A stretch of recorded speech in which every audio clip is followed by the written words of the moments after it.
Good evening, everyone, and welcome. I am Laurence Laforgue, the Executive Director of the Onera Foundation, and it is a pleasure to have you with us tonight for this very special occasion, our second public program here at 63 Park Street, in our very first months of being open in New Canaan, after many years of planning by our founder, David Peterson, who's here with us tonight. We are especially pleased to be part of October for Design, celebrating New Canaan's extraordinary architectural legacy, together with esteemed cultural organizations that not only keep this legacy alive, but also bring it to the 21st century, from the Glass House to Grace Farms Foundation. I want to first give a warm thank you to our partner for tonight's event, the Glass House, and to its Executive Director, Kirsten Reoch, who will be moderating our conversation today. Thank you, Kirsten. We are honored to collaborate with you and your team. I also want to thank our distinguished speakers, Barry Bergdahl, David Peterson, Devin Chivis, and Jorge Otero Pylos, and I want to congratulate especially Barry, who tomorrow will be at the National Building Museum in Washington, D.C., receiving the prestigious Vincent Scully Prize. Congratulations, Barry.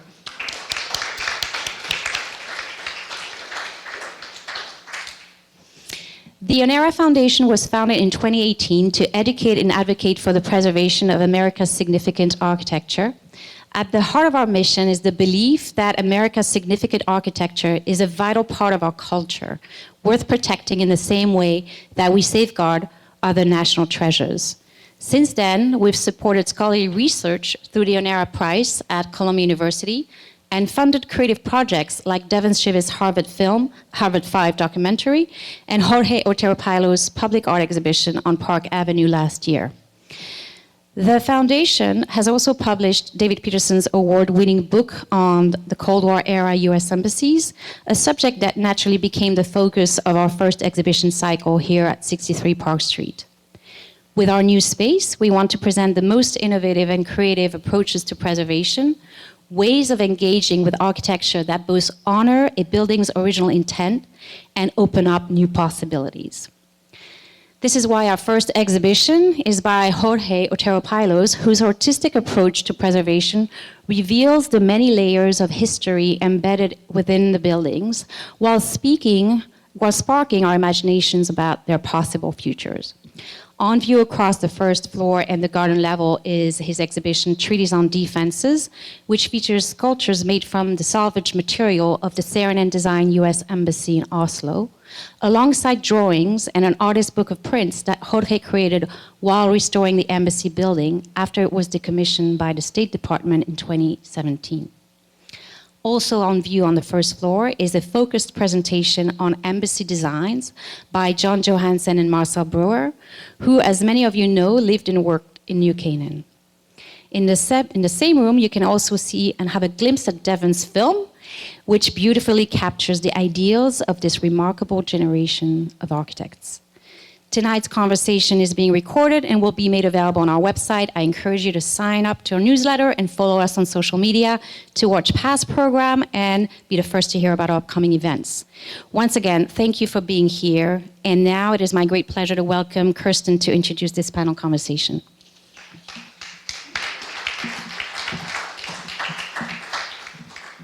Thank you, Laurence. First, I want to thank you and the Onera Foundation for making this evening's panel and presentations possible, and congratulate you on the opening of this beautiful space and this inaugural exhibition just this month. We at the Glass House are thrilled to have you as neighbors, to have you as part of this community. Having another cultural institution open to the public, which focuses on historic preservation, architectural history, and the story of design here in New Canaan, it benefits the public, it benefits the town, it benefits, all of the thousands of visitors that come here.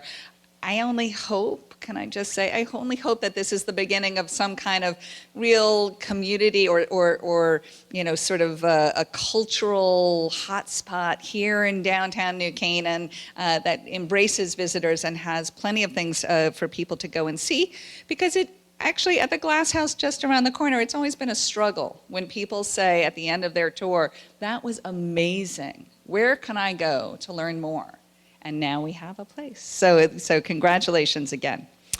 Okay, moving on. Our topic this evening is the profound influence of the Harvard Five, particularly Marcel Breuer and John Johansen, from designing experimental modern homes in New Canaan to creating visionary U.S. embassies during the Cold War. We have invited two experts, Barry and David, in this history and in the work of Harvard Five, who will present on their innovative domestic designs, which introduced a new way of living, and their international work for the U.S. Embassy program. And then we've invited two artists to talk about their creative work, Devin and Jorge, and how their work relates and interacts with these themes, topics, and inspirations. I will not be talking about Philip Johnson because he did not design an embassy, though he did donate artwork, at least one artwork, to the embassy program, a Frank Stella. So you know how much we love our Frank Stellas out at the Glass House. So we're going to begin with our lead presenters, with Barry. Barry Bergdahl is the Meyer Shapiro Professor of Art History in the Department of Art History and Archaeology at Columbia University. And David B. Peterson, the founder and president of the Onera Foundation and author of U.S. Embassies of the Cold War, The Architecture of Democracy, Diplomacy, and Defense. And I'm happy to say that they are both members of the Glass House's Advisory Council.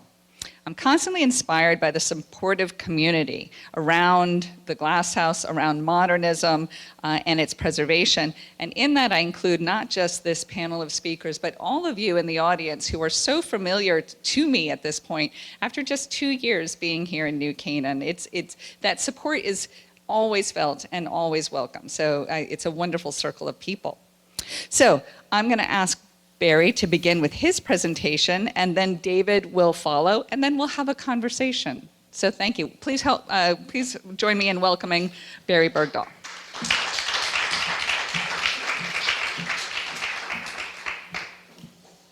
Well, thank you everyone for inviting me. Thank you, David, for this setting, and Kirsten.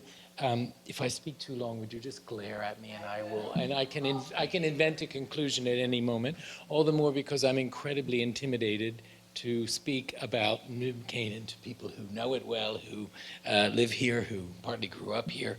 Have Fred Noyes in the audience, and maybe we will stop before I get to the Noyes house. So what, do I go like that? Yeah. So I've started with an old modernist trope, which is from to. One thinks of Aldergrove's mention in the famous book by Nicholas Pevsner, up to the charade of Tom Wolfe. But I wanted to start with a set of from to try to get us to these components of the Harvard leg of five who finally end up first in New Canaan, and then from there moving out to partially design the architecture of American diplomacy. Had I thought about how informed this audience was going to be tonight, I would have built a different lecture from these two images. So perhaps there'll be another occasion where we can talk about it in, there we go. We can talk about it in the discussion. When we were talking about planning this, it felt as though the two parts didn't necessarily have a total continuity, that there might be some break between the two. But as I thought about it, I thought about the photo, first that we might be moving from the domestic to the monumental, from the private to the public. But as I thought about it, I thought not only is this famous Ezra Stoller photograph of a house, not in New Canaan, but outside of Boston, from the early 40s, a house by Gropius and Breuer, the Chamberlain Cottage, appears incredibly monumental, even though it's a very small building. And so I think the concept of monumentality is one we might play with. But also, this is a building that became famous. It's hard to find this house. Became famous through the circulation of this image. And one of the places that this image circulated was in a Museum of Modern Art exhibition called Built in USA, which then became a project done together with the State Department and the U.S. Information Office that circulated around the world, particularly starting in Cairo and moving through Europe to various other locations. So American domestic architecture was actually already, we might say, part of the American diplomatic, kind of soft diplomacy, soft cultural revolution, if you will, of the war years and the immediate post-war years. So that will be, I think, some way for us to think about the continuity in the short-lived modernist phase that David has documented so beautifully of the embassy program.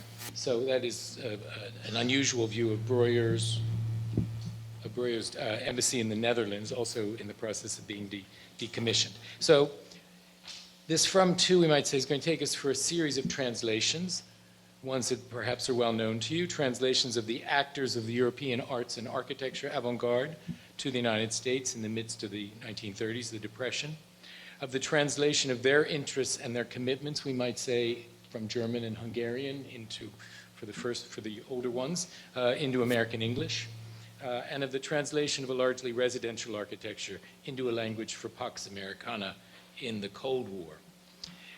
So my from to, obviously from Bauhaus to Harvard. I must have a shock it must have been for Gropius, who had actually designed the school in the top left in Dessau, where he was only actually to be director for 2 years before leaving the Bauhaus in 1928, shortly after the photograph in the lower left was taken of all of the masters, including Breuer, who you might locate just to Gropius's left, to Harvard, to Robinson Hall, to this McKim-Mead and White neoclassical building encrusted with spolia, and then redesigning the Graduate Center for Harvard and completely helping to transform a transformation already underway in the Graduate School of Design of the very concept of architecture as part of a larger culture of design.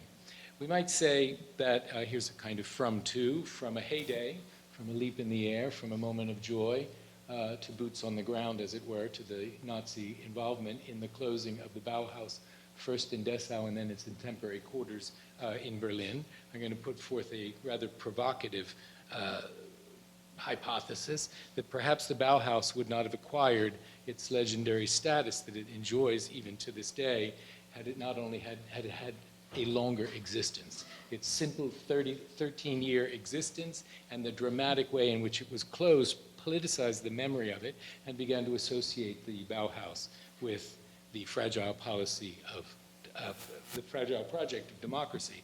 Of course, one that was as fragile in the 1930s as it is again today as we speak.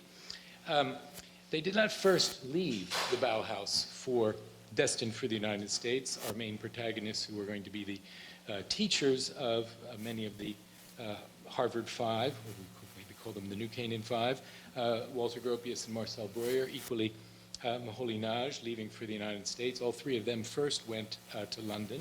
This is a cartoon I love that seems to express that their idea of tubular steel furniture and what you evoked as a new manner of modern living was not immediately understood in England, and they moved on rather quickly for another translation to in America. I want to suggest in a couple of images that in a way the ground had been prepared for them. Philip Johansen was an actor in one of the very first, if not the first, exhibitions of the Bauhaus in the United States while the Bauhaus was still active as a school. This was in the winter of 30-31 at Harvard, where Johansen was a member of the Society for Contemporary Art, and this is the poster from their Bauhaus exhibition. By the time the image on the right, which I like to call a eyeglasses test chart for art historians, you can see, if you can read all of those lines moving down, tangled interactions of modernist movements, that modern architecture came into existence in late 1925 at the intersection of the Bauhaus style and purism on Alfred Barr's famous catalog to the Cubism and Abstract Art exhibition at the Museum of Modern Art. So you see this sense that the Museum of Modern Art, in a certain sense we might say, was almost waiting for the arrival of some of the figures who had been celebrated already at Harvard a few years earlier. We might also say, as is famously known, Walter Gropius was part of a very large European phenomena in the avant-gardes in the opening years of the 20th century of a fascination with America. It was often been referred to as Americanismus. So this is not an American designed car. This is a car actually designed by Gropius, but his fascination with car culture, and of course his favorite portrait of himself is not a portrait of him standing in front of the Bauhaus building that he designed, but rather his unsuccessful entry into the Chicago Tribune Tower competition of a few years earlier. So associating himself with a radical design of his making of an American skyscraper seen in this American type.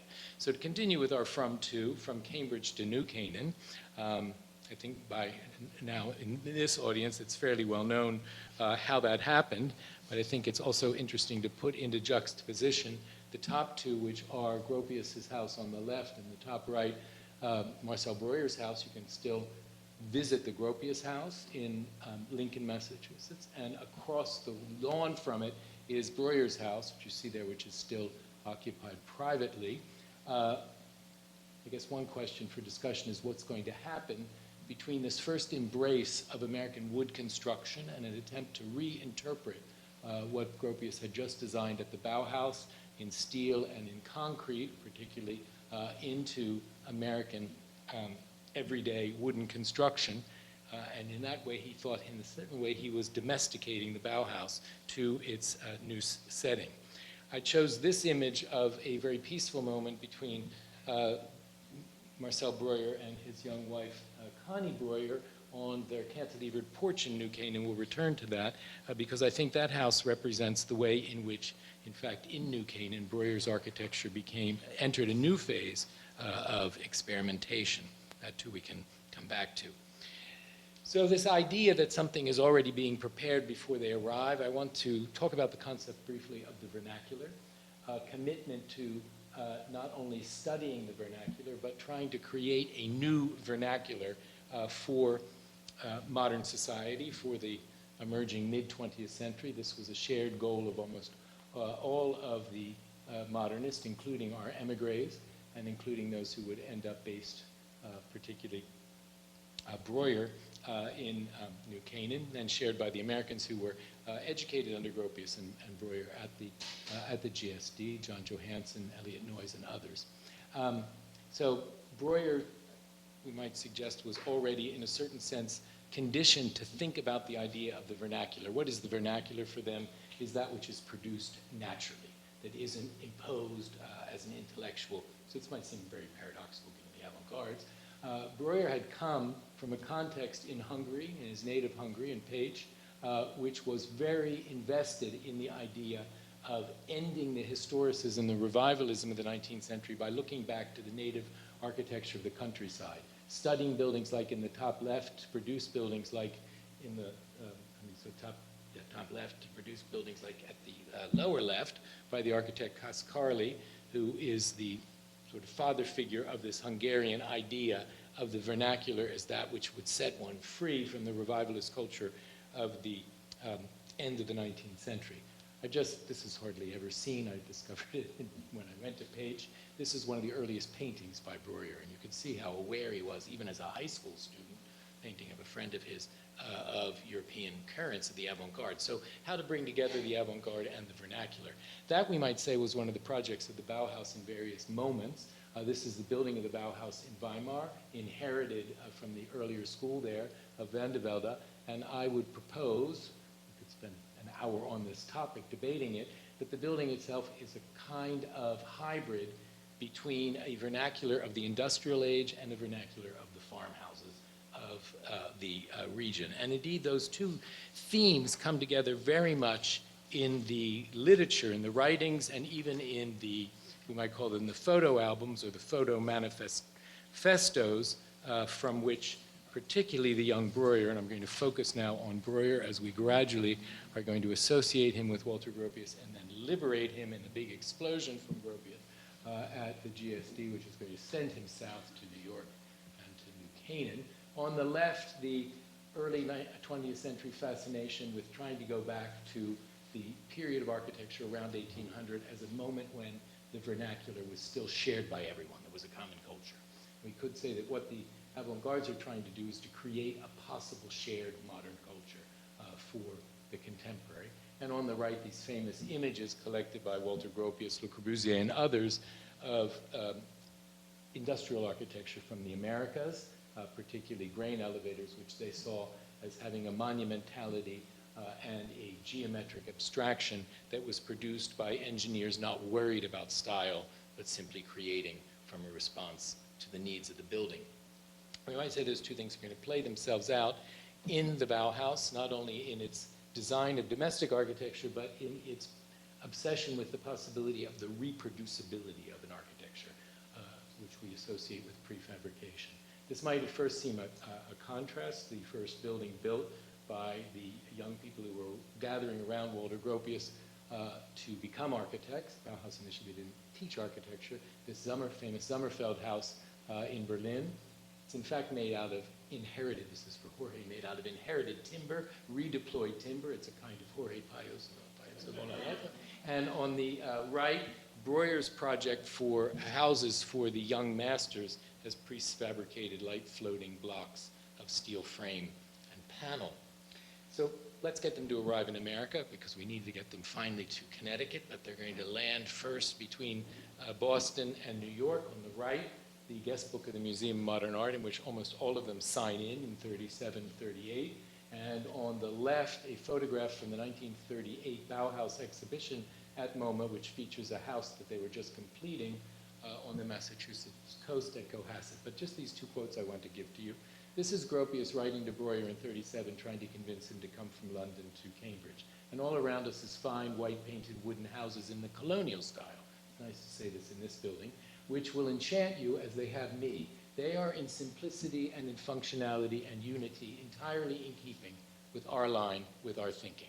So I don't know whether he's being converted or whether he is co-opting American colonial architecture to the Americanized Bauhaus purpose. Breuer arrives and he writes to his former British associate, FRS York, about a lot of problems they have with some buildings that are underway in England. York is not so happy that Breuer has fled to America. And Breuer writes, "The USA generally attracts me. I am sorry I cannot fill this letter with good descriptions of the beautiful bathing here," he's at the beach, "the colonial style and the skyscrapers." So this colonial style coming up. And then 1 year later, 1938, Breuer has begun his very interesting assignments at Harvard. And it's in the context of all of these books, which are these polemical laying out of what we might call a connection of the European avant-garde project to America. Partly, if we had time, we would go into Gideon's obsession with the balloon frame as a found object, but also as a kind of meeting point between vernacular and industrialization. But in 1938, Henry Russell Hitchcock stages an exhibition in the architecture school at Harvard called Marcel, Breuer, and the American Tradition. Unexpected title. He hardly speaks English, if you hear any early recordings. With X-ray eyes, Hitchcock writes, "Foreign architects have seen through the stylisms of American wooden construction as easily as from the first they saw through the skeleton of our skyscrapers and factories, stripped away the revivalist ornament of, say, the Woolworth building.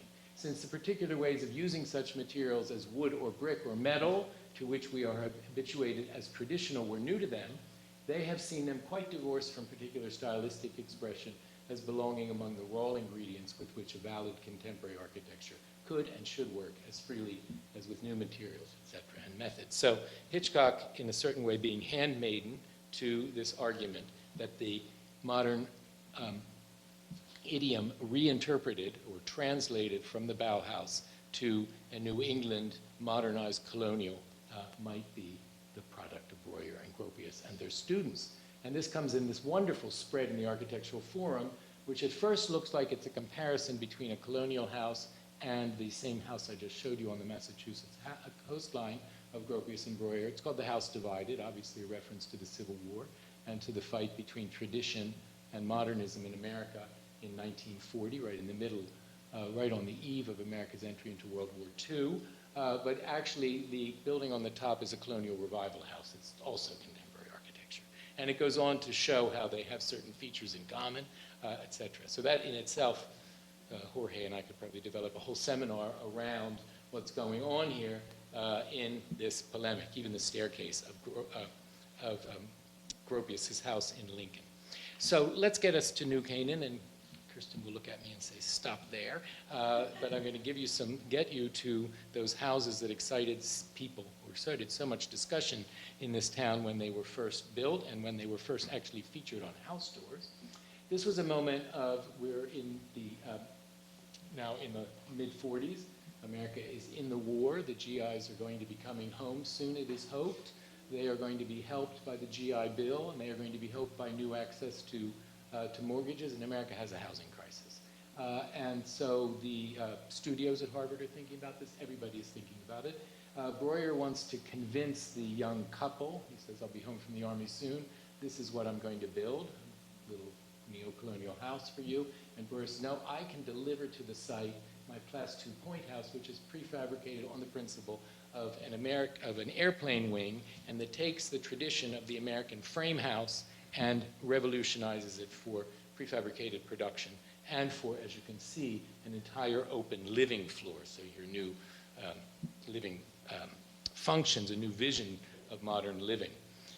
Prefabrication is not going to, in the end, be in the cards for Breuer, but he is going to launch his career in New York after the break with Gropius, a very fiery break at the GSD, when he's invited in 1948, and then builds in 1949 this famous house in the Museum of Modern Art garden with its butterfly plan, its complete inversion of an American pitched roof, and its somewhat open plan to allow for living, for servantless living for the post-war middle class. Now, you might protest that's a one-off, but if you open the back page of the bulletin that you could purchase for 5 cents on your way into the Museum of Modern Art House in the Garden, the last photograph shows a suburban development of it as a replicable model. Not by prefabrication, but by giving this brochure to your local builder. So finally we get to, I think you can see that lots of people really loved that house when they saw it. We know that the Litchfield clients came from visits to the house in the garden. I don't know how many of the new Canaan clients, maybe Devin can tell us. This is the first and one of the only products of the brief association of Breuer with Elliott Noyes. Noyes had been at the GSD. They were for, I think, under a year, probably Fred can correct me, in association, and one of the Noyes had already moved. Noyes is really the one who starts coming to New Canaan. Breuer follows, Johansen all around 48, 49.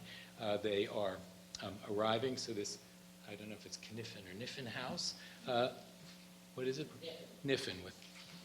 You're going to tell me probably you're a Niffen and you grew up in the house. But anyway, I don't think so, because it no longer stands, and you're too young to have grown up in this house, which disappeared many years ago. They're the interior and the plans. I wish there was time to just devote to one house.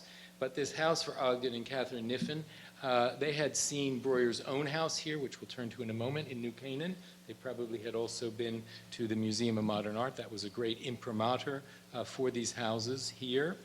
And I think the interesting thing with this house is that by 1949, it's on the Modern House Tour in New Canaan. So even as these houses are going up, they're on housing tours. And in January 1953, it featured in this famous article in House and Garden, What is Going On in New Canaan? What is going on is, if you don't have a client who wants an upside-down, earthbound house, as the Niffens did, you can build your own house. You can really take a daring experimental approach, and you can think Harvard box, as they were called, in 2 different directions off the ground on this slightly sloped site. And then on top of it, I am going to cantilever off and steady by a guy wire, 2 guy wires in fact, a huge terrace, as you saw in the opening image. So this is actually not a very accurate image, but it's one to polemicize the approach. What is happening is there is an American frame over which has been clad wood paneling, clabbers if you will, in 3 different directions. So that they become almost like a kind of plywood, a large-scale plywood, making it so that both the frame and the skin are holding this box in a rigid form that it might be cantilevered. Guess what? In the end here, we can see this. Quickly, Stoller came and photographed it and caught that drama of a house that levitates off the ground, and then inside the levitation anchors itself back, at least notionally, in the ground through this very large sculptural fireplace with its see-through aspects. But Breuer went off. He was maybe going to be the dean in Argentina. He went to South America for some commissions and for some discussions. Didn't work out that way, but he gets this telegram while he's away. This terrace is starting to list, to tilt, and they need to shore it up with what he wanted to place into a kind of dialogue between heavy and closed, this extraordinary freestone wall. You see the freestone wall is already in the base, and this is a very important point because the freestone walls of New England stone walls and the white clapboards, or sometimes cypress clapboards of American vernacular construction are what he's trying to bring into a new kind of Bauhaus dialogue of a collage. So let me just show you a few more houses in the extraordinary variety that by the time of the 1953 article, there are literally a huge corpus of these houses that are already available for viewing and are being published very widely and photographed. Of course, the other figure who was mentioned, Johansen, John Johansen, had really only a few years, just a decade younger than Breuer. Breuer was a very young teacher at Harvard, and he often attracted the students more than Gropius because he was, in a certain sense, a bridge between an older generation and the new ones. Like Elliot Noyes, Johansen was a student at the GSD. He was already there when Gropius and Breuer arrived. He graduated in '39, was joined, of course, by Philip Johnson in '42. He, too, worked briefly with Breuer, so these kind of brief associations before working in the National Housing Agency and later at SOM. He arrives in New Canaan in 1948, and his own house was also exhibited in that circulating MoMA exhibition of 1950. So here is one house for clients, and then his own upside-down house in Ponus Ridge Road, same road as the glass house. He writes of it when it was featured in McCall's magazine in 1952. We wanted to live with the trees, not under them. We wanted the feeling of being suspended in space. So we put the living area upstairs and the bedrooms below.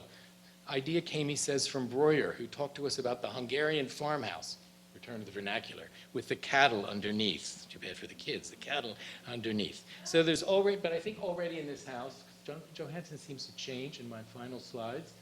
Don't worry, Kirsten. I think there's already a kind of compactness, a classicalness that is quite distinct from the asymmetries and the floatingness of Breuer. And when he floats essentially a Palladian plan, vaulted, centered, with a great central room, the living room in the famous Bridge House of 1956 to 57. We see something is happening in Johansen's sense of form and of space making in this amazing house. So some transformation is happening in the mid-1950s, but there's another one as well I have to show, maybe not because Fred is here. Elliot Noyes, extraordinary, there I think, taking cantilevering and imaginative composition to new heights, so high that he has to get up on a stepladder to work on it. Noyes as important in industrial design for his work for IBM, for Mobil, Petroleum, etc., as for architecture. And the one house, I think, that is really exceptional in its inventiveness, in its radicalness, in its daring, is the family house here in New Canaan, with a central void that puts the garden into, essentially the garden has come into the stone walls that we expect to find in the garden to create this extraordinary compact form with the separation between living and bedrooms and the necessity, even in snow, to cross the courtyard to go to bed or to get to the coffee machine in the morning. Another view of that amazing house. But the last thing I want to say, because this is the transition, by the mid-1950s, Breuer has had two amazing commissions. His work is going to cease to be in residential design and will increasingly be in large-scale public design, with two simultaneous commissions that come in 52, 53 within weeks of one another to design a new Abbey Church and campus buildings for St. John's Abbey and University in Collegeville, Minnesota. Here you see the famous bell banner and the honeycomb facade. And he wins the commission along with Pierluigi Nervi and Bernard Zerfus to design the headquarters for UNESCO in Paris. So he is moving into the monumental, into the public, and making this transition, which a number of the others will follow. And that I put in as a kind of bridge to what you're going to give us. So thank you very much.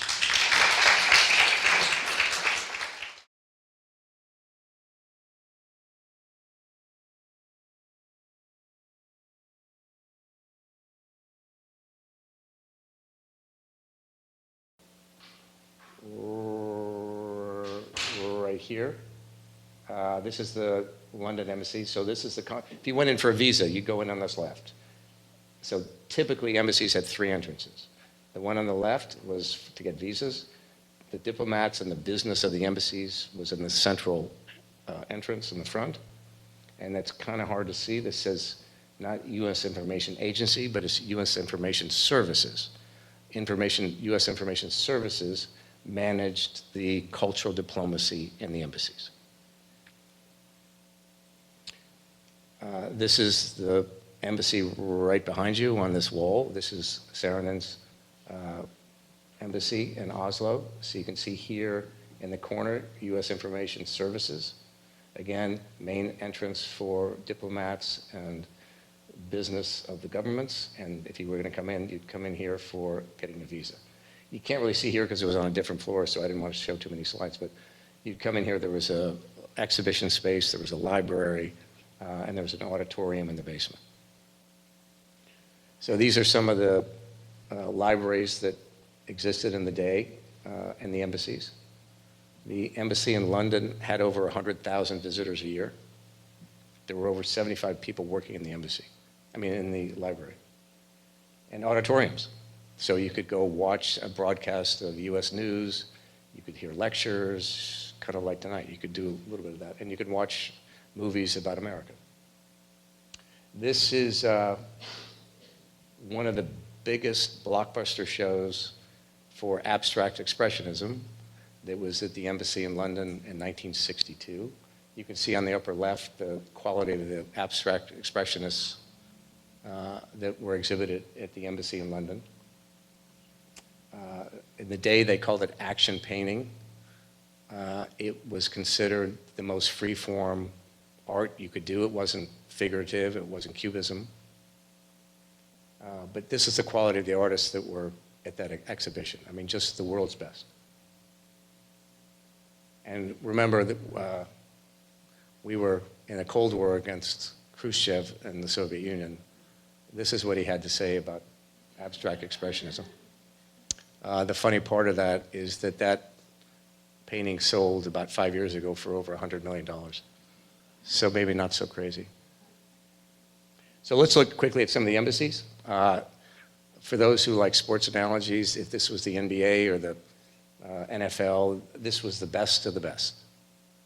This was kind of pre-Starchitect days. You didn't have the Norman Fosters and some of the other, but they were very, very capable and talented. This is obviously a map of the 25 plus embassies who were built after the Cold War. The reason that slide is important, you kind of look how they're concentrated around the Soviet Union. They're not in Africa, not Australia, and then you look at South America, and they're outlined around South America. Why? Because the US was worried that what happened with the Nazis in Europe during World War II could happen in South America. So these buildings were built to be open and accessible, sorry, is that me? In dense urban environments. So you can see why that building was accessible to everybody in London and off of Grosvenor Square. It's really one of the great sites in London, but it was very intentionally built to fill in, in the environment around London. So here are some of the architects. Obviously, you know some of them. Some of the great architects in the world in the day. Obviously, we have 2 from the Harvard 5 that we know about already. There were also some architects from Cranbrook Academy. I like to joke, did you guys see that Coldplay moment where the couple got caught, in a relationship they shouldn't have been in? But I asked Eva-Lisa Pelkonen, who's the expert about Sarah, a couple weeks ago, oh, they had a relationship, didn't they? She goes, no, they weren't romantically involved. I don't know. I look at that picture, so that's Florence Knoll. I'm like, I don't know. It looks like they were, look at the way they're looking at each other, right? On the right is Harry Bertoya's panels. Those actually Jorge's the expert on this, but there are roughly 123 interiors in Manhattan that are landmarked. And that's an old SOM bank on 43rd or 44th and 5th. And that's landmarked. It's now, I think, a clothing store or something like that. Anyways, so the very early embassies were very much of the international style. What does that mean? Lack of ornamentation, repetitive windows, rectilinear, which means no curved lines, so all straight lines. It was pretty revolutionary in the day. Consider that's 1948. Those are all design dates, so that wasn't completed till the 1950s. The complaints were that looks too much like an office tower. So that's Harrison and Brownwoods in Cuba. Very, very controversial. It was up for a year, it was closed, it was open. It's been a very, very difficult embassy. It's now pretty much empty. There were sonic waves that were pushed into the building, so most of the diplomats had to leave. Anyway, it's been a very controversial building. So Florence Knoll, previous picture, did the early furniture for these embassies, but they were highly criticized. It was considered too modern, too progressive. The feeling was it didn't portray America in the right way. This is the embassy in Cuba that, again, as I said before, Batista was overthrown by Castro. So not long after that, everybody had to move out of the embassy, and this is Castro's female militia moving into the embassy. This is, just by comparison, this is the Russian embassy today in Cuba. I think it sends a different message than open and honest and democratic. To me, that looks like almost like a watchtower you'd have in a prison or something like that. Anyway, just going through quickly, I circled it on red in the bottom that says U.S. Information Services. And again, the attempt was to be open and accessible. You could literally walk off the street and go into that door on the right and just walk into a library, walk into an auditorium, walk into an art exhibition. Same thing for the embassy in Stockholm. New Delhi, one of the most famous of the embassies built during the Cold War. Edward Llewellyn Stone. Frank Lloyd Wright said it was one of the great buildings ever built and probably the best building the U.S. has ever built. Interior courtyard for the cooling and issues of temperature. Athens, Walter Gropius, another very famous embassy. Saarinen, so this is right behind you. London, another Saarinen embassy. Beautiful perspective from Grosvenor Square. Some people consider that one of the best sites in London. Issues with the embassy, the Theodore Roosevelt eagle on the front was considered domineering and somewhat militaristic when it was put on the front of the building. That's Saarinen and his team in the middle. Marcel Breuer's embassy. Trapezoidal windows, concrete. It was a little brutalist for a lot of people. That's now a cultural center. And you can see, if I can figure this thing out again. That's an auditorium here. That's a library here. So these are really very purpose-built cultural diplomacy centers. And Dublin was really the last of the Cold War embassies. It too was controversial. It was criticized by members of Congress. It was almost not built. JFK had to step in and write a letter to Congressman Wayne Hayes to say this building needs to be finished and done with. Beautiful open atrium. So where are these buildings now? The majority of them have either been sold, abandoned, and or repurposed. 1998, two simultaneous bombs in Kenya changed the whole landscape for embassies around the world. Why? Because for the very reason that these embassies were built, to be open and accessible and to portray a country as democratic and creative, Now, security became the primary focus. So these embassies have become very large, 5 to 10 acres, hundreds of thousands of square feet, multi-billion-dollar projects. This is the new embassy in Mexico. This is the new embassy in London. They call it the Ice Cube. One of the issues with the new embassies, unfortunately, is that they are now built outside of urban centers because they need a large footprint. You can't find 6 or 8 acres in London to build an embassy.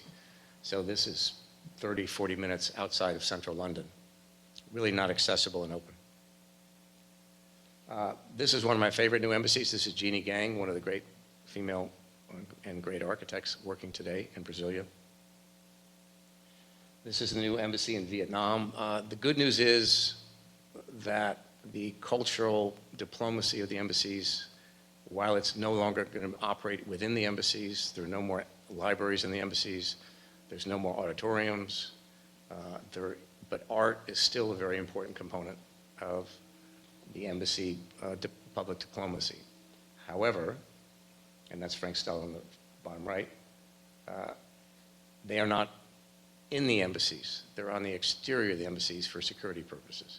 So you can see the art and installations, but it's very infrequently that you're going to see art within the embassies and you can walk in. I mean, it's almost impossible today to get into an embassy. You can't just walk in and knock on the door. This is Joe Shapiro's in Ottawa. So, you know, as I said, unfortunately, the cultural diplomacy of the Cold War embassies is no longer a possibility because security issues are just a very, very high priority. The question I think that we all need to think about is, how do you think about the new cultural diplomacy? Do these cultural diplomacy centers need to be within embassies? Can you build separate cultural diplomacies not in embassies? I don't know, but there needs to be, in my view, a cultural diplomacy for this country. It's very important. Unfortunately, it's not very important with the new administration, but learning about America and telling America's story to the world, I think, is still a very important thing. So thank you. Okay, thank you so much. We will have questions at the end, but first we're going to speak to our two other panelists who are both working creatively out of the topics and the buildings that we've seen in these presentations. And first I'm going to turn to Devin Shivas, who is a New Canaan native and the director of the Harvard 5 documentary released just this year. I know most of you I've seen at some of the screenings, but if you did miss it, the trailer is viewable in the gallery up on the second floor here. And I hope you'll tell us about any upcoming screenings. Devin, I'd like to ask you to tell us about the background and inspiration for your film and give us some insight in the making of the documentary, which of course comes from that domestic side of the story, which we started with. There we are, I think. Can you hear me? Yeah. Okay. So first, thank you, Kirsten, and also first, thank you so much to David and Barry. Those were both fascinating. I wish you each could talk for hours on your topics because it's all so interesting. And what I found, and this is to answer your question about my perspective, which is from having grown up in a house, in fact, the last house designed by Elliot Noyes. My mom grew up in the very first, or one of the very first houses designed by him here in New Canaan, and I grew up in the last. But what I find really interesting to lead into my perspective on this is Barry talking about bringing into your talk about the purposeful methodology that Breuer in particular brought from his own childhood and learn from architecture where the cows were underneath the houses, right, and the sleeping quarters, and hopefully the kitchen, because the cows may have gotten into the kitchen if they were on the same level as the kitchen. And then you mentioned that Johansen then pulled from that and perhaps designed his own house that you saw here. And in those of you who have seen my film, there's a photo of Johansen throwing himself out the window of that very house, which is one of his favorite party tricks.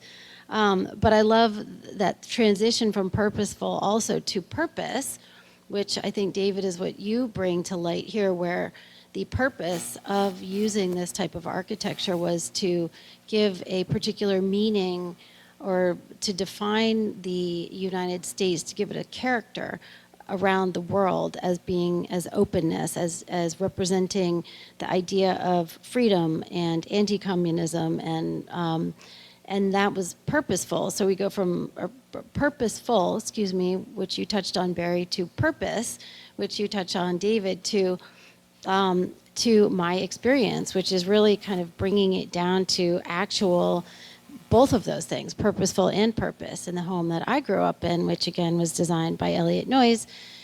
Fred is here in the audience tonight. If you haven't met him, you ought to.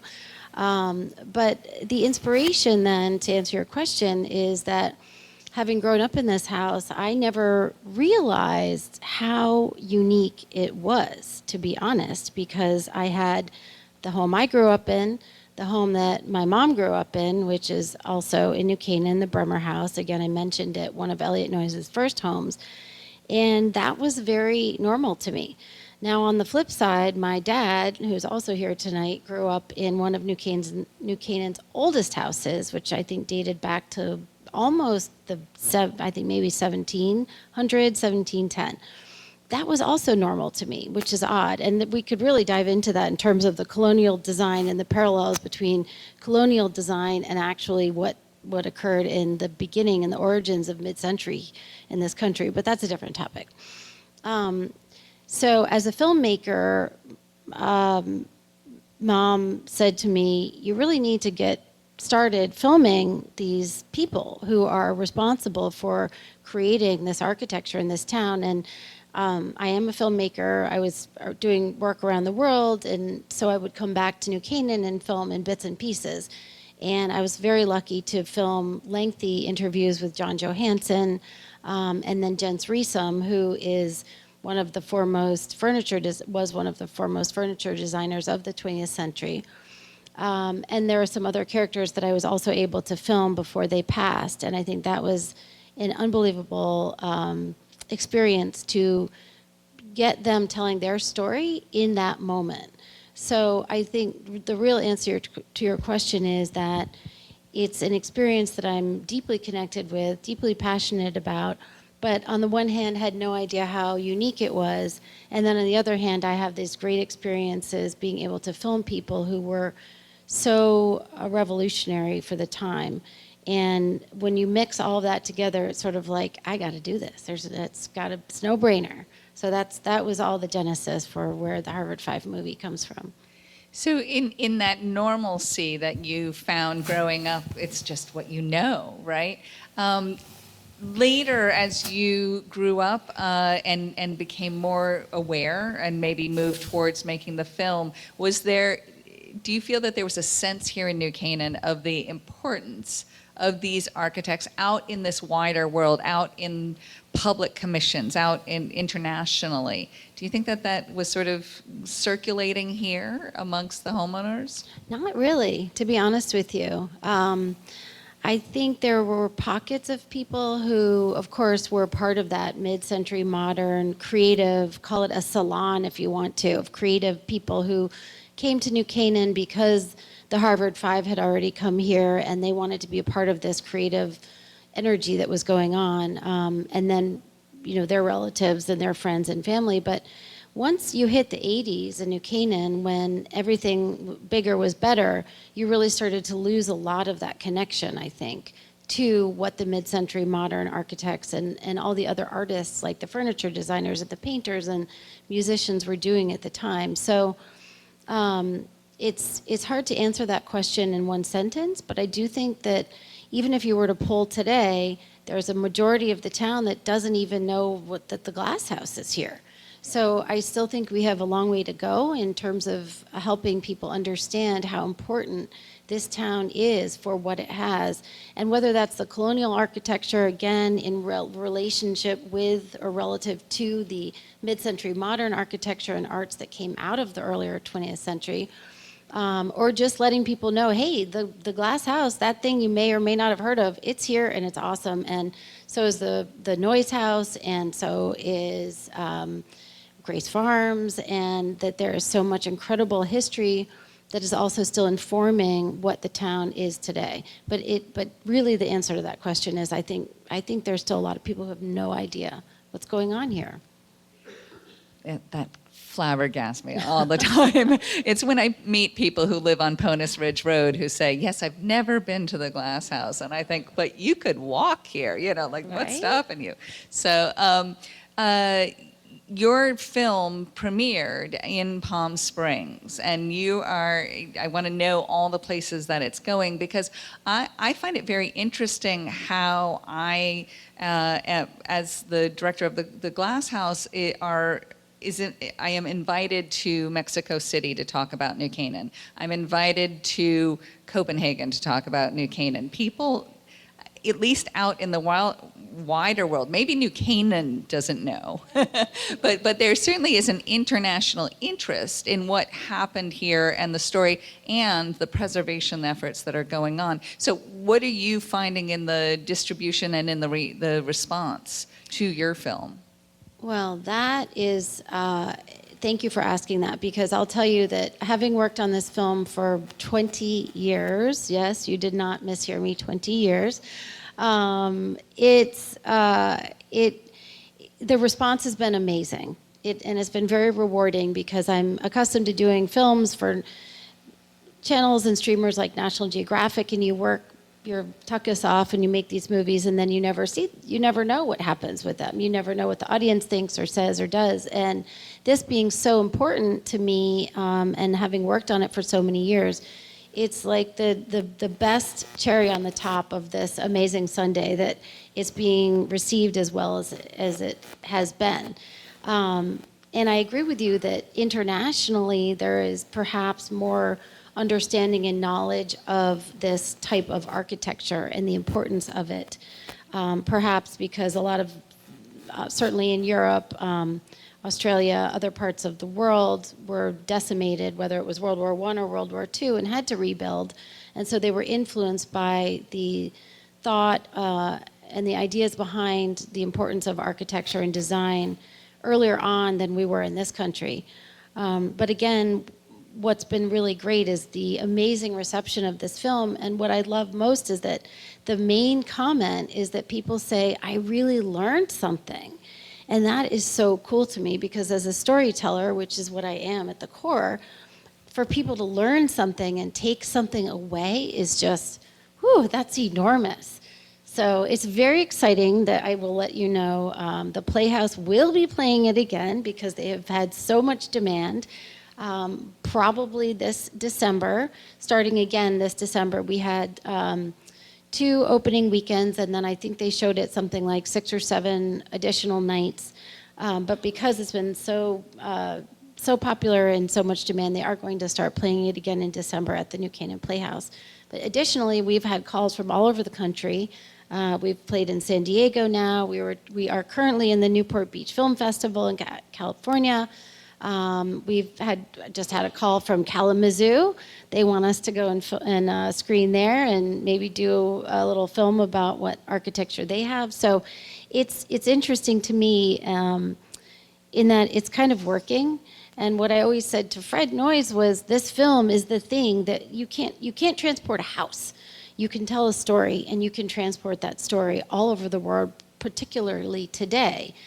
And so I do feel that the film and the clips from the film and the film itself will really help bring people to New Canaan, which of course helps commerce in New Canaan, and will help people come to Onera, will help people come to the Noyes House, will help people continue to come to Grace Farms and to the Glass House. So I think it's all part of a bigger picture of really putting New Canaan on the map where it deserves to be. appreciated. In some ways, you are New Canaan's then cultural diplomacy that's going out and introducing them to design and culture here. So Perhaps. thank you. Thank you. All right, so now I'd like to introduce Jorge. Let me find my notes, sorry.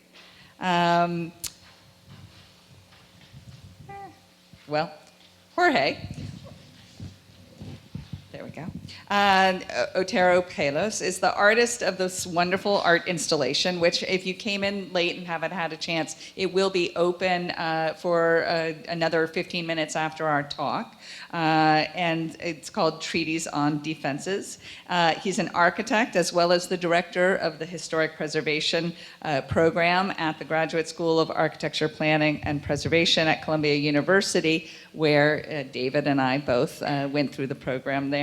Jorge, please guide us through the creation, which I think that the initial creation story, it started as a preservation story, but it turned into an artistic story.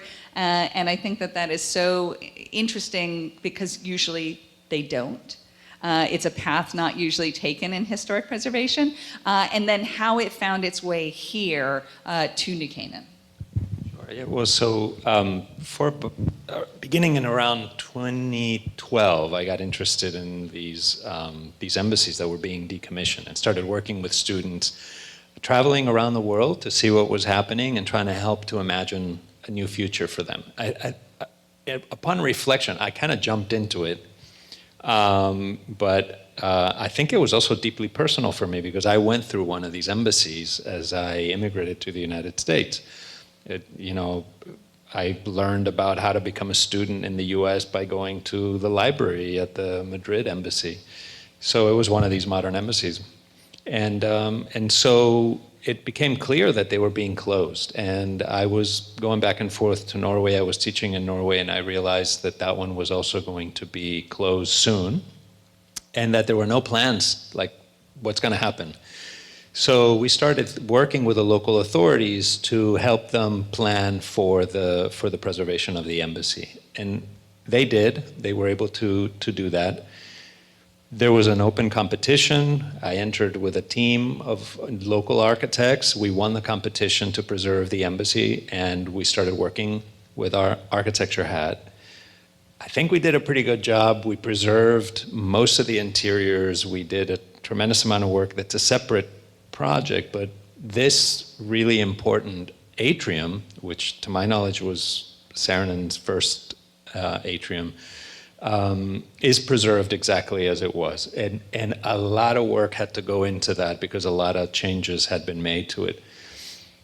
But when an embassy is decommissioned, and I had never experienced this, but I had the good fortune of being there because I was, a preservation architect, I realized so much gets thrown out.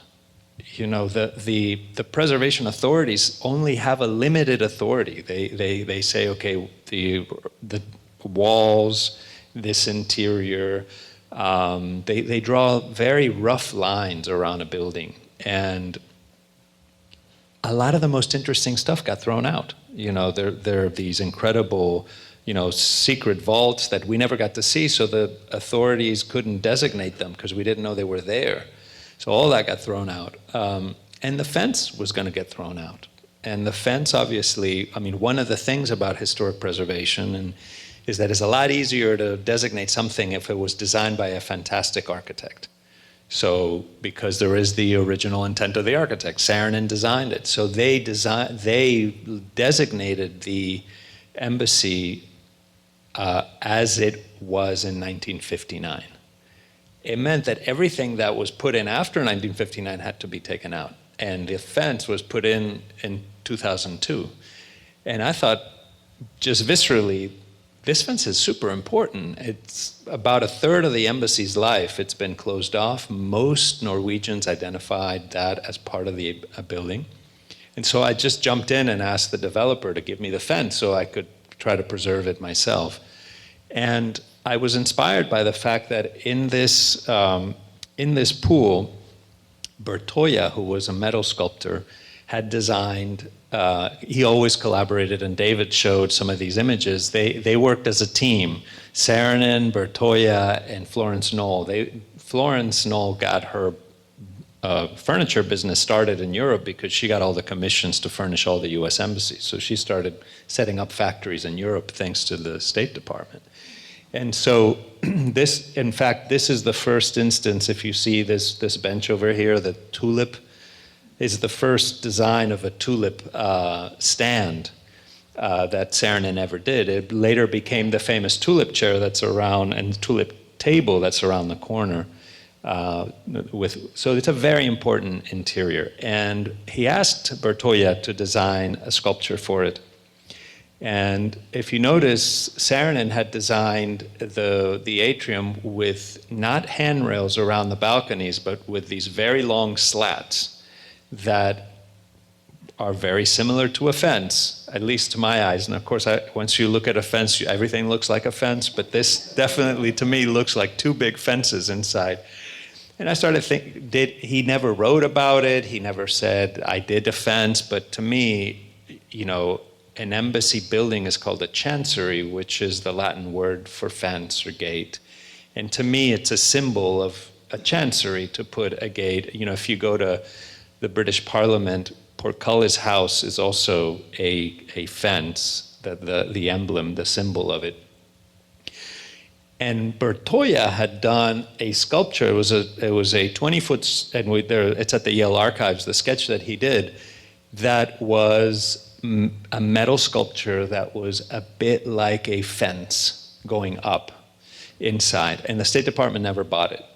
So between the fact that I had this fence on the outside of the building, this fence on the inside, and the fact that Bertoia had done a fence on the, you know, kind of a version of a fence, I started thinking, I think I can save this fence by making it into a sculpture and giving it a new life, you know, as a sculpture. So inspired by Bertoia, I started doing some sketches, which are upstairs, and trying to see whether I could find a way to take something that's a line, a two-dimensional plane that sets us up in confrontation to each other, and to turn it into a three-dimensional object, something that you can kind of walk around and talk to one another around and start a conversation around. And that's how the project got started. Now, once you do that, I think it was very interesting, Devin, you said, like, you can't take a house and move it. And I was thinking, well, I kind of moved all these sculptures from Oslo. I mean, you can do it. It's just very expensive, you know. You know, but also with Barry's talk and David's talk, what touched me was that in many, so these sculptures are moving around the world now, and they're telling the story of these embassies. But in many ways, each of you presented, in my eyes, something about the circulation of ideas. And ideas really do gain momentum, value, and importance as they circulate. And I knew the Philip Johnson Glass House when I was 17. It was one of the first slides that I saw when I got into architecture school. Sure. You know, I knew about New Canaan. Millions of kids that study architecture know about the Glass House, and they might never see it in their life. And some of these photos that we saw, we might never see either. The embassies are incredibly important buildings, and they haven't really circulated in the architectural imagination. So they haven't gained the kind of traction and momentum and interest. So part of what I tried to do with these sculptures is to try to give that story, and I think it's very similar to what Devin's trying to do. And certainly, you know, Barry, I think, has also done in his role as a historian, but also as a curator. You didn't mention very humble, but he didn't mention his show on prefab at MoMA that really explored the long legacy of these prefabricated housing experiments that were about circulation and the movement of ideas. So for me, there's really no difference between images, prints, sculptures, buildings, because they all circulate. And that's why for me, these sculptures and these prints like for architects, architects draw, they don't build, so you draw, you write as a historian. So for me, this is a little bit all of my different facets. I write, so there's text on that page. I draw, I make sculptures, I make space. But all of this is a way to try to raise awareness about the importance of these buildings that haven't gotten their due yet. And they are so threatened, as David has pointed out, because precisely nobody knows about them. So David's book has begun to really bring it into the foreground. That's how we ended up here, because we started, that's so a long way to say, why are we here? Because, we started talking, and David, very naturally, we have a shared passion for these incredible structures that are not just works of architecture. They're world history. They're witnesses to world history. The post-war, Cold War moment, as David writes in his book, has shaped the globe, has touched every one of our lives. And to think that only 5% of all these buildings might actually end up outlasting us is kind of, it is for me a call to action. We have to do something about that. I think we're sitting too close together. It's interesting also, that same idea of you can't move it around is that the house in the garden, the Breuer house that you showed early on, is actually now in Tarrytown as another National Trust for Historic Preservation site that you can all visit. So you can see, some of these houses being moved, being adapted, and adaptive reuse is maybe sometimes the way that you get into some of these buildings that, of course, David's point, most of these are not able to be walked in.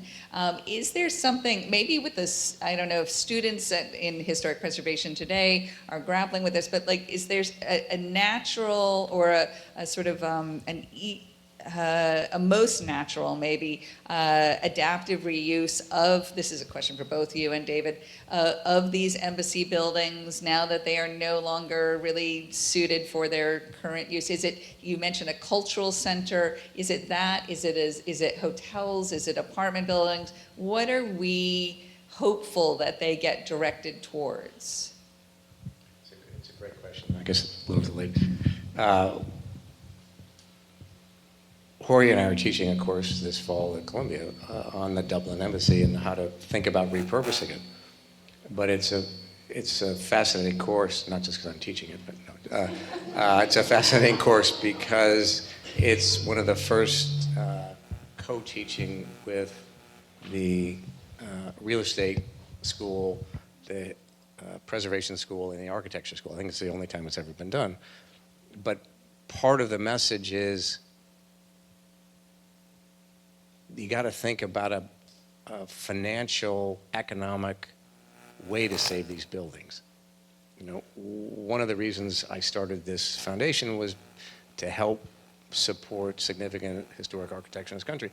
But you can't just yell and say, save a building. That's not, in my view, that's not the way to preserve buildings. You have to have a plan, you have to have money, you have to have support. So while I'd love all these embassies to be preserved, they're not going to be. It's just they're in foreign countries, doesn't make sense, it's hard to repurpose them. But the hope in Dublin is that we can come up with a model, meaning a repurpose something, but also an economic model that makes it sustainable. And it's not an easy thing to do because Jorge's guy, I'm sorry, I don't mean to say guy, but your guy in Oslo who bought the building was a wealthy family developer. He was into preservation. To me, that's kind of a one-off. That's not, I don't think you're going to see that very often. So ideally, what should they be? They should be self-supporting, number one. Number two, I would love them to be some kind of American international cultural center where you could talk about art, you could talk about books, you could talk about movies, you could talk about the great culture of this country. You could screen Devin's film. For sure.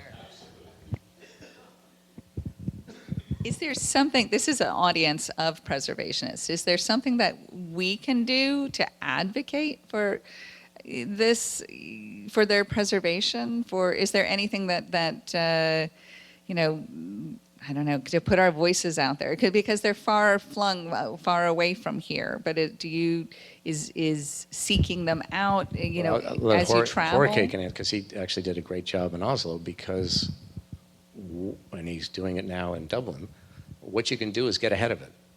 So we know that the Dublin embassies, they already have another site. I don't know if they started construction. I don't think they've started construction. They don't move until the new building is done. So that's something like 5 years, 3 to 7 years, something like that. But Jorge's going with the students next week, meeting with the town councils, meeting with the heritage offices, talking about what they can do to think about the importance and significance of that building. And it's exactly what happened in Oslo. So there is a playbook here. But the playbook is, I don't think, is some wealthy person writing a check, because that's fantasy time. Right. But what Jorge's doing is the right thing, is help the local district, jurisdiction, whatever you want to call it, understand why keeping this building the way it is a representation of history and diplomacy and whatever you want to call it, is vitally important. Great. Yeah.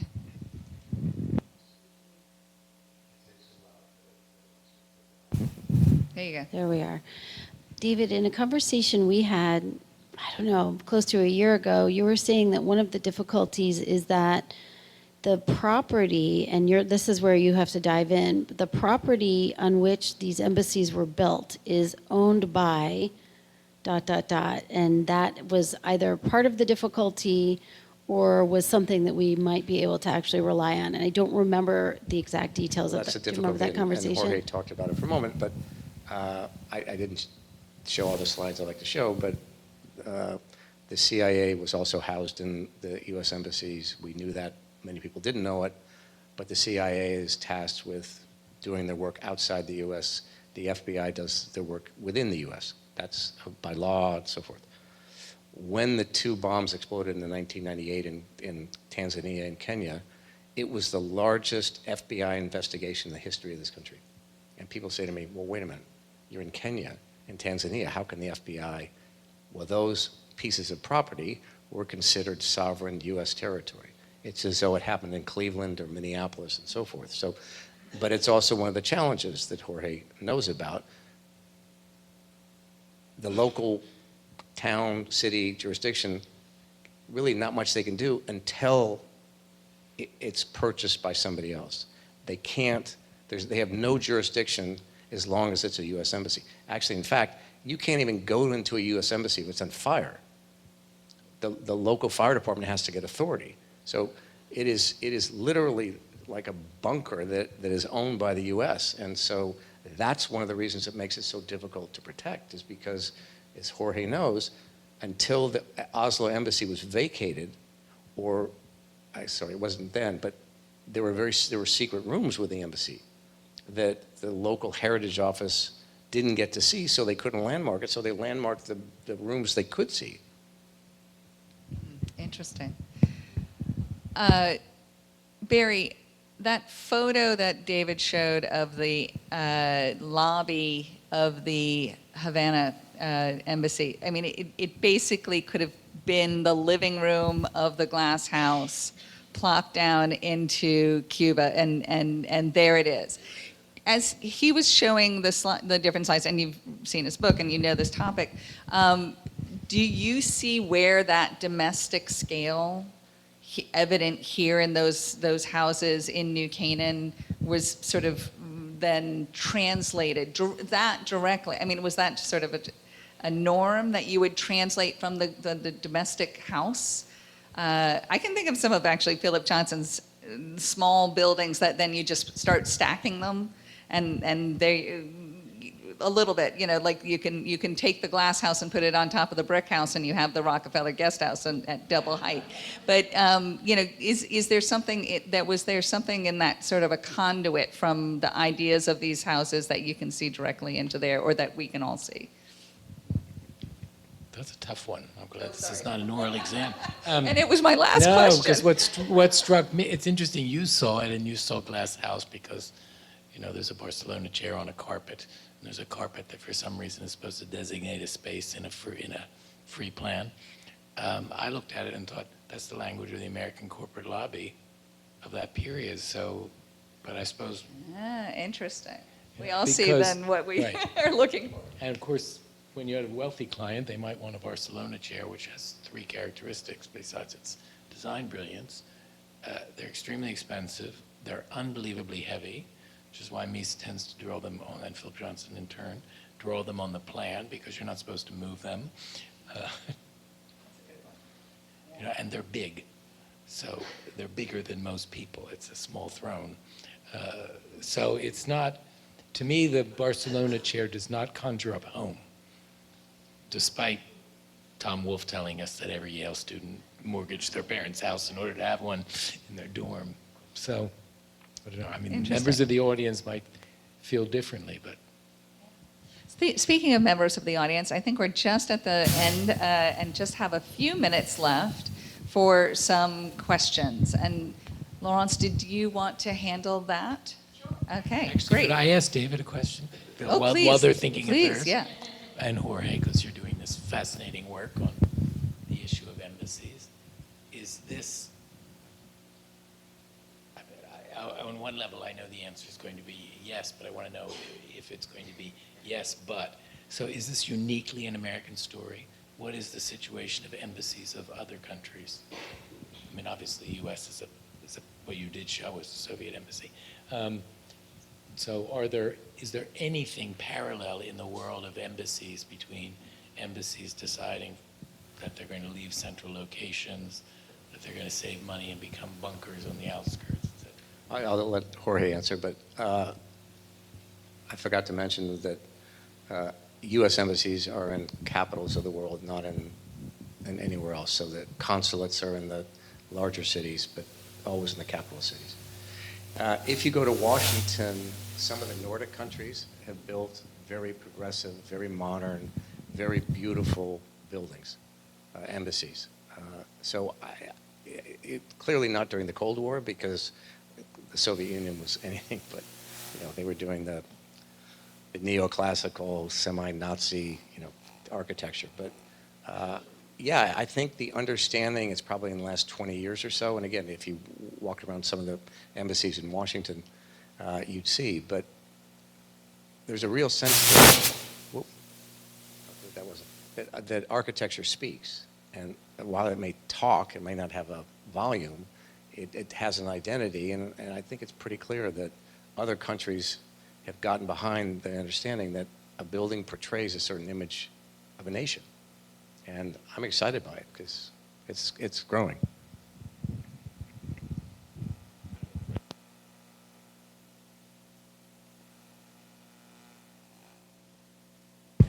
Here it goes. I think it is pretty unique. I mean, I hate to say it because, we don't want to fall into the trope of American exceptionalism, but what America did at mid-century with all this embassy program was something only America could do at the time, and I think that it's a separate question of whether other embassy buildings are being vacated at the moment to build bigger embassies. I think that what interests me is not so much what's happening in, frankly, most of the new embassies are not that interesting right now. There are some exceptions, and David pointed to some of those. What interests me is what's going to happen with these incredible buildings that have a story to tell. Architecture is a language, it speaks, and it's still there speaking that language of American diplomacy after the American embassy moves out. So and that's what draws people to buy the embassy. I mean, these are trophies that people buy. and what they do really speaks to, I mean, what they're sending a message too about what they, how they relate to it. So I think they also stand in really prominent locations. The Oslo embassy sits right in front of the Royal Palace. The American embassy in London sits in front of John Adams' house. Like it's a little America. It has a long history of being a diplomatic place. And the Qatari Sovereign Wealth Fund bought it before anybody else could get to it. It offered an outrageous amount of money for it and then proceeded to demolish it. I mean, there are only 3 exterior walls left of that embassy. And We're not underwater in the 22nd century. What's happened? The international diplomacy through architecture of Qatar is going to be the story 100 years from now. yeah, What's going on right now? yeah, and so and this is wrapped up in it. So for me, I think it's just super interesting to save that, and also because the past is always such a surprise. Because we think it was either a softer version of the present or what have you. Embassies today are places nobody goes to. You don't go to a U.S. embassy. In the past, they were places you hung out at. You went to watch movies, you went to read a book, you went to, meet people there. They were open. And I find that really fascinating because it is unthinkable today.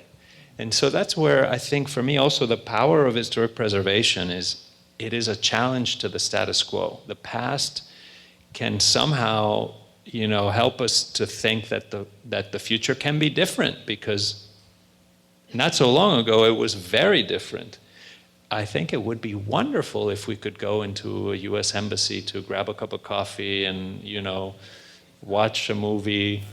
It's not impossible.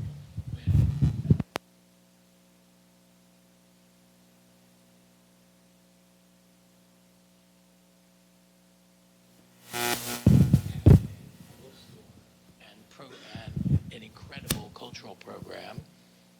So it's a place like this. Yes. So it's not, I don't think that the internet killed the possibility of doing that, because you have a French example on 78th Street. These were places of exchange. They were places of dialogue. And that's why I think for me the fences are really, the defenses are attempts to really create an exchange, a dialogue around an object, which has a design quality, by the way. These were, I'm not sure if you know this, but they were designed by Max Bond. That panel stays up.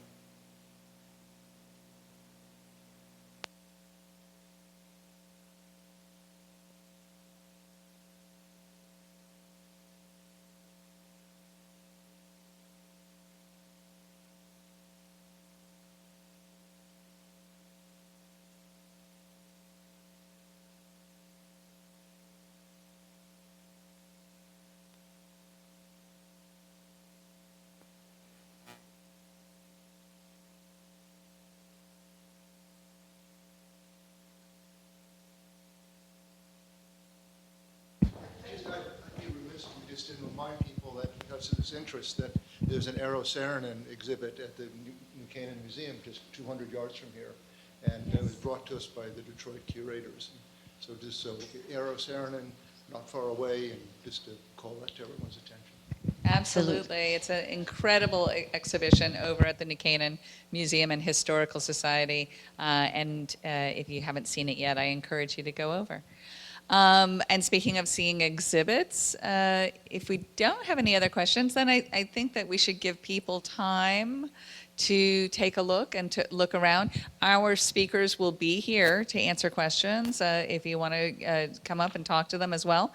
And I want to thank the Onera Foundation and all of our speakers, Barry, David, Devin, Jorge. This was wonderful. Thank you so much.